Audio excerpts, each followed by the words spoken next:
Okay, so today, here I am, Ryan Pryor with Inglewood Instruments. We're going to talk about palm muting. I think it's a very important technique. And if you're the kind of person who's like, I just don't want to learn techniques, I want to go explore, etc. I don't know why I said it like that, but if that's your headspace, I hear you. Watch this, listen to palm muting a little bit, because I think it's a tactic, a technique, a thing you could add to your portfolio that will really give you a different way to like approach notes, approach chords, approach the arc of what you're playing, because it's a different sound, so you can maybe pose a verse or a chorus a little bit differently. I have a feeling it's one of those subjects that's a little bit more dense than I'm giving it credit for, having played for a long time. Anyway, palm muting. What is it?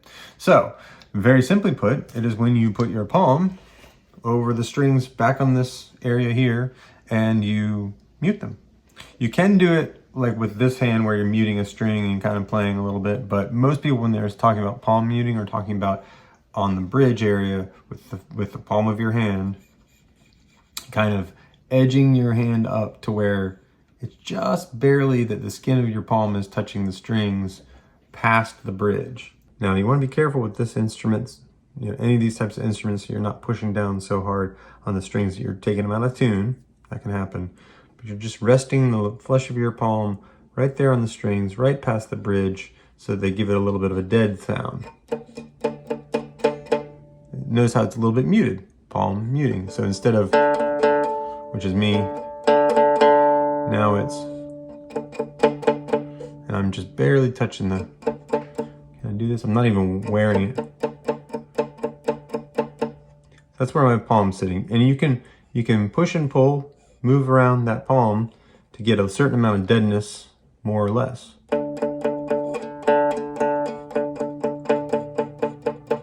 So that's pretty dead right there. You're not gonna get a whole lot of note out of it. If you go back here,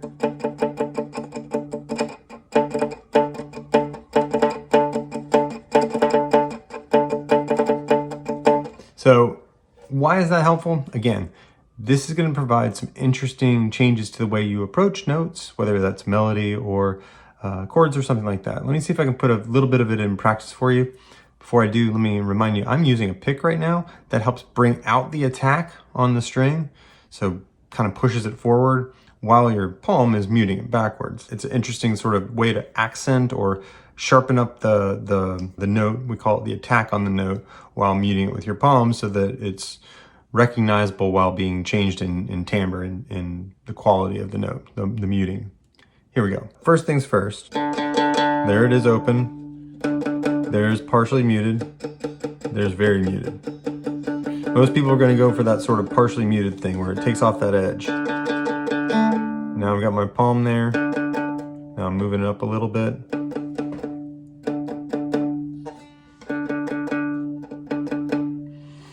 There's a song by Jimmy Eat World that if you haven't heard it, I would recommend you go listen to, called The Middle. It's been around a long time. And they are a good example of a rock and roll tune. So a very common rock technique is to palm mute a power chord or a chord that has very few notes in it, and then run it through a bunch of distortion and give it that like what we call like a chug chug chug sound, where you're doing a lot of downstrokes. So it's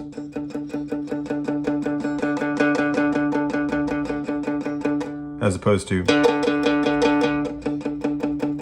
right? So in their case, they get that energy without going wild on it. So we're just going to take that example because it's in D anyway, and you can play it open. It's just D, D, A, G. So we're going to do it here, the 4th and the 3rd frets. I have a whole video for it. You can go watch that as well from a number of years ago, but it goes, wait, don't write yourself off yet. It's only in your head you feel left out, look down on. Just try your best, try everything you can. It's only in your head you feel left out, look down on. And here's where we can change it. It just takes some time. So see how it opens right back up? If I take the palm mute off, it just takes some time. Little girl in the middle after right everything. So it's a question of brightness, right? And energy that you're getting there. We've got the low string. Let's try middle string now. Same idea.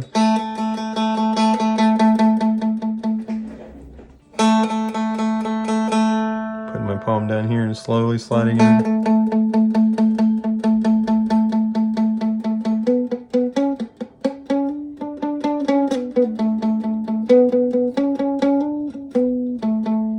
That might be something that you want to monkey around with just from a melodic perspective.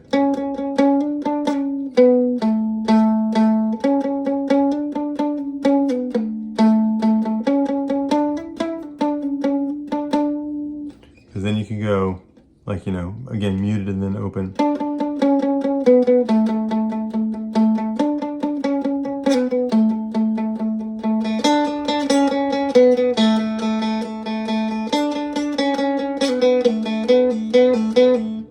Just throwing something out there. And I think when I was playing the Jimmy World example earlier, I was harping on that low string, but you can do all of them. It's just a larger stroke with the right hand.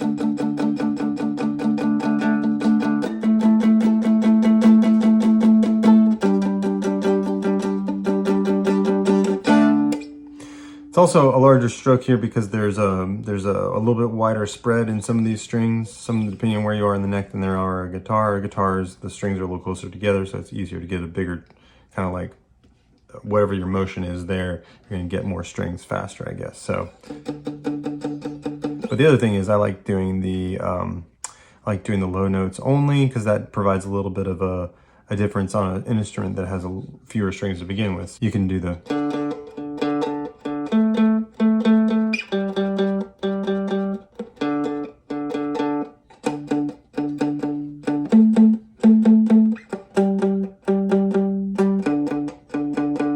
So to harp on Jimmy Eat World yet again, because they do have a melody line at the very beginning of that song, Jimmy, in the middle. At the beginning of the middle, they have that melody line. So you would want to go back and look at that, but it goes.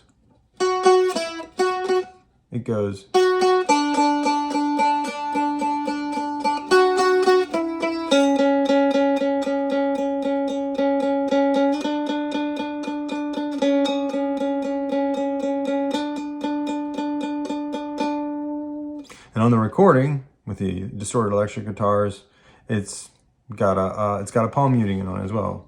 So in this case, we can pull it off. It's a little tricky because it's that high string. You might want to get your position before you start playing.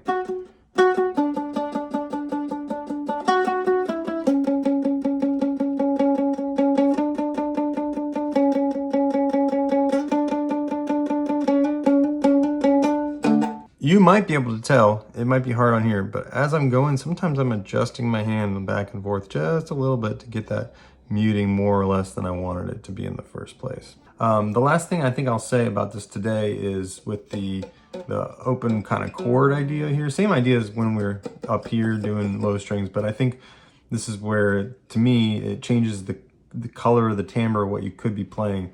Because there's so many songs on here that I've shown tutorials for about how to play. Songs that include like a B minor here, for example. And I think that I probably lean towards the B minor because I'm a life in the minor key kind of guy, but also just the timbre and the palm muting together gives that sort of brooding kind of a feel. Like this in and of itself is.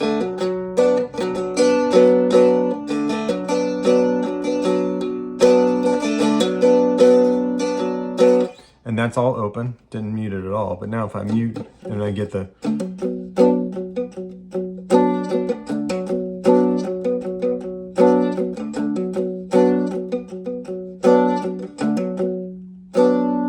get the idea there? One of my favorite songs to play on here, just because it's only 3 chords and one of them you can do completely open, is Jolene. So that is, if you haven't seen it, there's a video for that, but it's B minor. And then open, and then I'd play the D like this. I mean the A like this.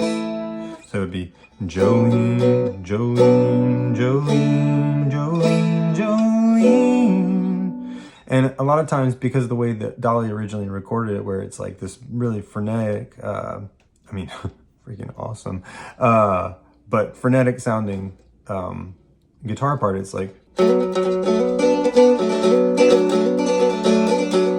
That's how I often play, is very... Jolene,